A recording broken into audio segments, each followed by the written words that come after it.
Salam olahraga. Ya, sebenarnya di video ini banyak yang minta untuk gua bikin video tribute tentang pensiunnya sang legenda balap Dr. yang ya mungkin kalian semua udah tahu bahwa persis kemarin malam jam 9 waktu Indonesia dia mengumumkan bahwa akhir musim dia akan pensiun setelah 25 tahun karir dia di dunia balap sejak tahun 96 di 125 cc hingga 2021 di kelas MotoGP.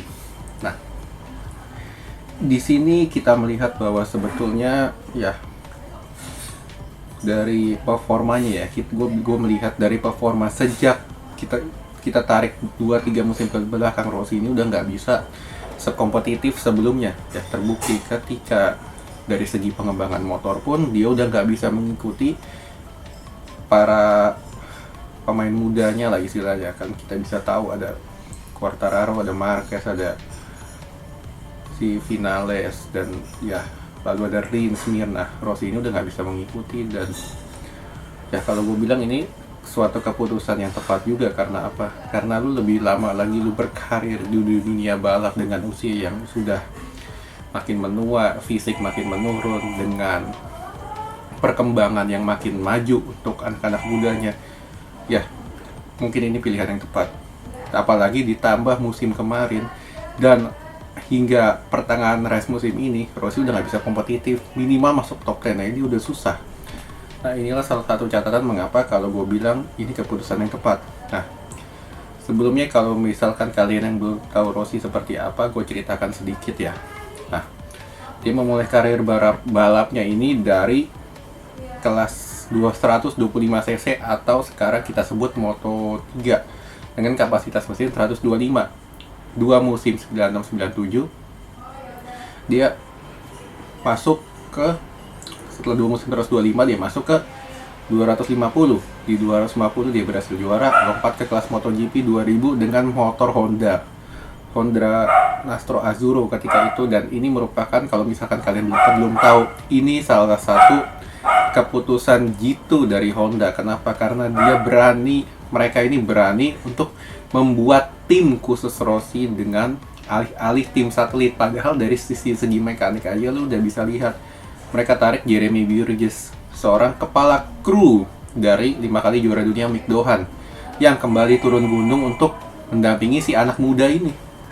Di tahun 2000 lalu tahun 2001 dia berhasil juara dengan motor Honda Nastro Azzurro. Ya mungkin 2 musim dirasa Honda sudah cukup dengan menitipkan dalam tanda kutip si anak muda ini ke tim satelit. Dari tim satelit dibawa ke tim pabrikan Repsol Honda, yang ketika itu performanya setelah Alex Criville pensiun, lalu mereka nggak punya lagi untuk sebuah icon, dibawalah Rossi masuk ke kelas MotoGP dengan tim utama dengan kapasitas mesin 990 cc 4 tak. Dan 2002 dimulailah era 4 tak MotoGP, dan 2002-2003 Rossi begitu jumawa. 3 kali juara dunia dari 4 musim bersama Honda.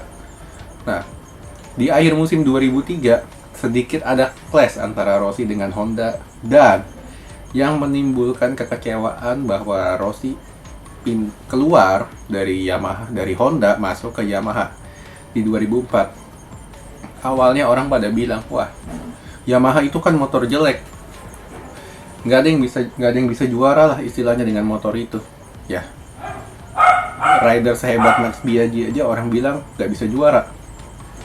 Nah, ya udah berpengalaman lah dalam tanda kita. Sedangkan Rossi ini kan pengalamannya baru di Honda doang. Nah, di sini kita lihat bahwa dari ya Honda ke Yamaha, Rossi ini membawa perubahan dengan membetulkan baik dari rangka, dari mesin segala macam. Apalagi dia punya Jeremy Burgess di belakangnya. Berhasil membangun Yamaha di 2004 menjadi motor juara. 1 musim langsung juara 2004. 2005 makin jumawa lagi dengan total rekor poin ketika itu 367 sebelum dipatahkan oleh dirinya sendiri di tahun 2008. Lalu di baru kan ada Marquez 2019 dengan 400 sekian poin. Nah, Di 2004-2005 musimnya Rossi. 2006 menurun karena timbul gejala charter ya, alias ketika lu menikung motornya goyang. 2006 dia nggak juara. Mahkota direbut Nicky Hayden, mendiang Nicky Hayden. Lalu di 2007 terjadi kendala clash ban antara Bridgestone dengan Michelin, di mana di sini Rossi pun berulang kali bilang ke media ya, kalau misalkan motor ini nggak cocok dengan 800 cc ini, nggak cocok dengan ban Michelin. Kenapa? Karena bannya dirasa cepat aus, jadi lebih cocok ke ban Bridgestone. Di 2007 memang menjadi milik Casey Stoner dengan Ducati dan Bridgestone-nya. Oke, 2007 dia nggak bisa berbuat apa-apa, cuman menduduki peringkat ketiga. 2008 dikasih ban Bridgestone, langsung menggila dengan 373 poin, mengalahkan juara dunia musim lalu Casey Stoner. Berlanjut hingga 2009 dengan didampingi juga oleh Jorge Lorenzo yang ketika itu masih rookie dari 2008-2009. 2010 patah kaki. Ya mungkin kalian udah tahu lah, dia patah kaki dan nggak bisa berbuat banyak. Di akhir musim cari tantangan baru, pindah ke Ducati bersama krunya. Di Ducati 2 musim 2011-2012 dari mesin 800 hingga 1000 cc dia nggak bisa berbuat banyak. Kenapa? Karena beberapa kali dari sarannya dia ini kepada kepala krunya, alias ya kalau misalkan bukan di Remy Burgess-nya tapi kepada pimpinan Ducati ini, konon katanya nggak didengarkan, sehingga dia aja kesel juga. Buat apa dia kasih saran tapi nggak pernah didengerin? Ya motornya nggak berkembang juga, 2 musim dia gagal. Cuman menduduki kalau nggak salah peringkat ke-7 atau ke-6 lah. 2013 balik ke Yamaha. Walaupun nggak segarang dulu, istilahnya cuman si macan tua ini masih bisa lah istilahnya masuk ke peringkat ke-3 atau ke-4 dengan dapat juara race sekali atau 2 kali. 2014 mulai naik performanya. 15 puncaknya ketika itu dia dapat clash ya dengan Marquez yang kalau gue bilang itu ya kanak-kanakan juga lah istilahnya. Lu nendang dengan posisi lu lagi perebutan gelar, alias itu seharusnya nggak usah dilakukan, yang berakibat dia di race selanjutnya harus berlomba dari posisi paling belakang dan istilahnya ini udah menutup juaranya. 2015 dia menduduki runner up dengan selisih 5 poin dengan Jorge Lorenzo. 2016 agak menurun performanya, ini mulai memperlihatkan tanda-tanda bahwa fisiknya ini udah mulai menurun, ya udah menua lah istilahnya.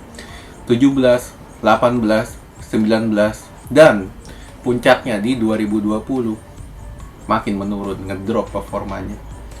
2020 dia udah nggak bisa lagi ikut ke barisan depan, cuman beberapa kali lah istilahnya. 2021 pun sama, kalau orang bilang ya Yamaha motor jelek bla bla segala macam, ya istilahnya kalau gue bilang ini bukan lagi kepada motornya, cuman lebih kepada ya fisik lu aja udah nggak bisa ngikutin lagi dari anak-anak muda ini. Nah itulah sekilas dari perjalanannya dia.